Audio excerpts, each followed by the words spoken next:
Controversial ANC NEC member Andile Lungisa says he will make a meaningful contribution to the NEC should he be given the chance. He wants an opportunity to showcase his ideas to steer the party in the right direction, he says. An announcement about his future in the NEC is yet to be made. He was suspended by the ANC in the Eastern Cape over behavioural matters. He took his case to the National Conference, where he was endorsed to be part of the 80-member NEC structure. Now, when I'm elected, I'm part of the NEC. I will have to continue representing the aspirations of that generation, because people, they think when we talk about generation, is like a generation. It takes a longer period. If you follow that generation of 1944, it only delivered freedom in 1994.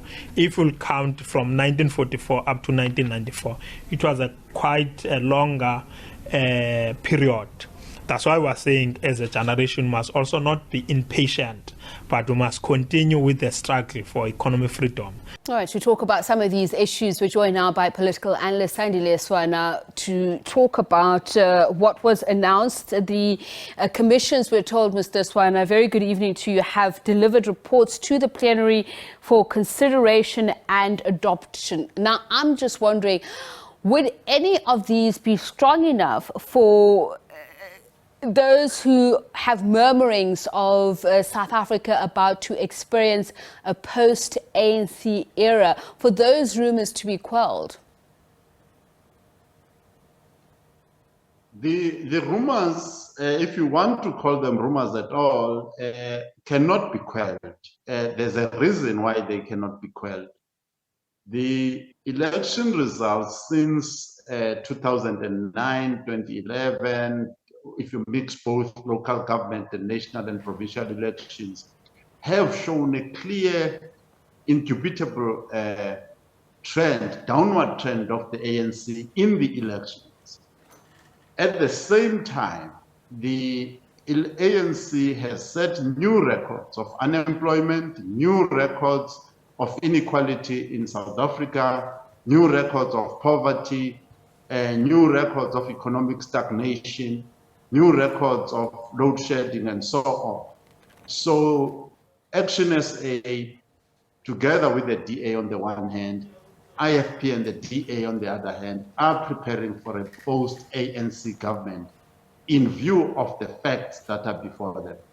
Whether the ANC can change their electoral fortunes in the next 18 months, it will take a lot of doing. Bear in mind that national elections cannot be easily bought like a faction buying an election inside an ANC conference. Provincial and national elections are a different cup of tea altogether, and we want to be confident ahead of time that the IEC is going to allow free and fair elections in South Africa, unlike the situation that is prevailing in Zimbabwe. And just on what you're saying, though, sentimentality voting has been a trend that has remained, although not to the levels that we've seen since the advent of democracy. How much are people still believing in the ANC as it describes itself, the vanguard, the political vanguard, to deliver on its promises of joblessness, of land, of ending inequality? Well, the situation is straightforward right now.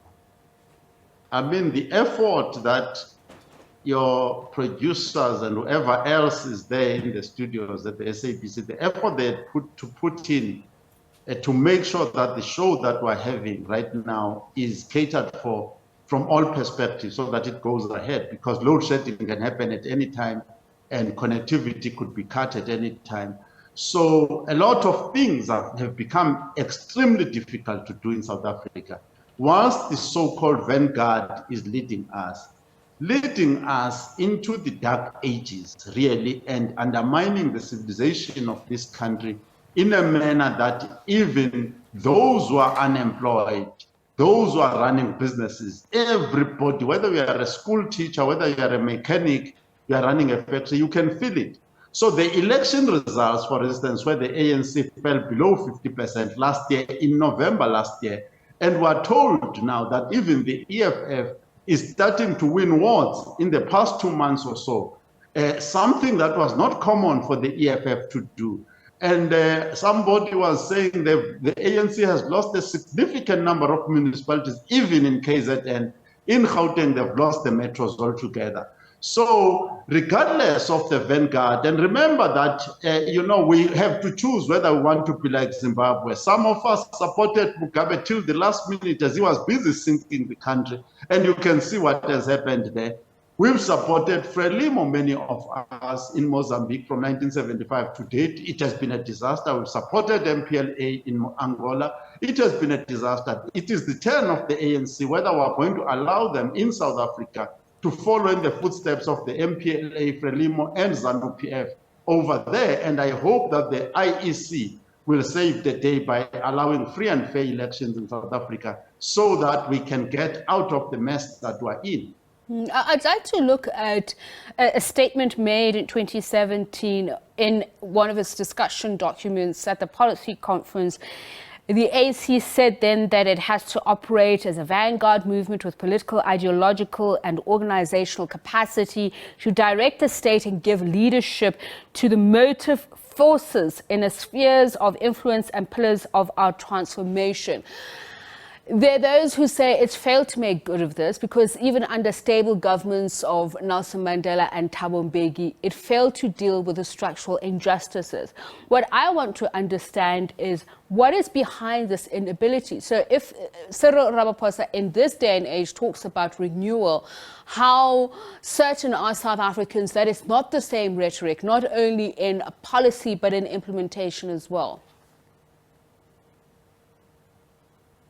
The ANC has only got one problem. The problems of the ANC are not many. The problem of the ANC is the quality of the average member of the ANC, and therefore the quality of the average leader of the ANC. So in short, the ANC has got an HR problem. So, for instance, now they are discussing policies. They've already elected leaders who are going to implement those policies, regardless of what those policies are going to demand of the leaders. So they don't even know whether those leaders they are going to elect are equal to the policies that they are going to approve. However, even the basic requirements of a president to say, for you to be the president of this country, your aptitude, your IQ, and everything else needs to be at this level, perhaps. I would put it that way. In my judgment, this is my personal judgment. Since the departure of Thabo Mbeki from that office, we have not had anybody who's suitable to occupy that office. And many of the cabinet posts have been occupied by people who have no business being in any cabinet. Probably some of them do not even qualify to be in a municipal office. So the quality is a problem of, you cannot bypass quality of human beings. You can have any policy you want.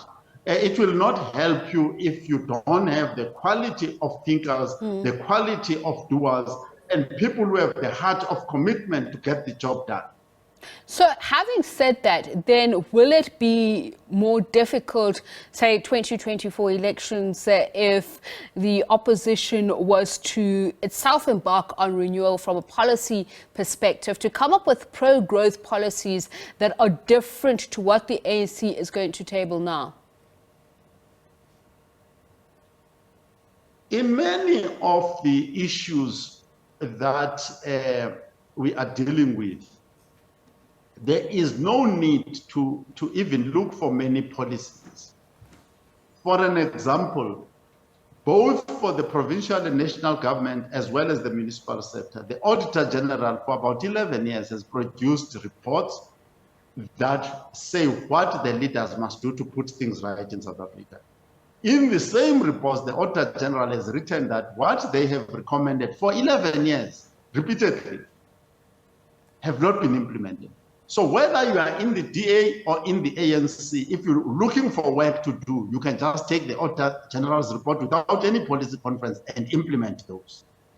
Stats SA has been producing detailed reports about poverty, about economic performance, etc., etc., etc. The South African Institute of Civil Engineers has produced its own report about all aspects of our infrastructure. Our infrastructure is at position D. The score we get is a D, the highest being an A. So the lowest being an E. So our is a critical. So, and they've listed every type of infrastructure and what the problem is. So for you to say, I'm going to fix the infrastructure, you don't need to be a Marxist, you don't need to be a liberal, you don't need to be telling us about your racism or anything. Go and just fix the airports, fix the roads, fix everything that needs to be fixed. It's there to be fixed. It's sitting there unattended. Well, thank you so much for your time and insights. Sandile Swana is a political analyst.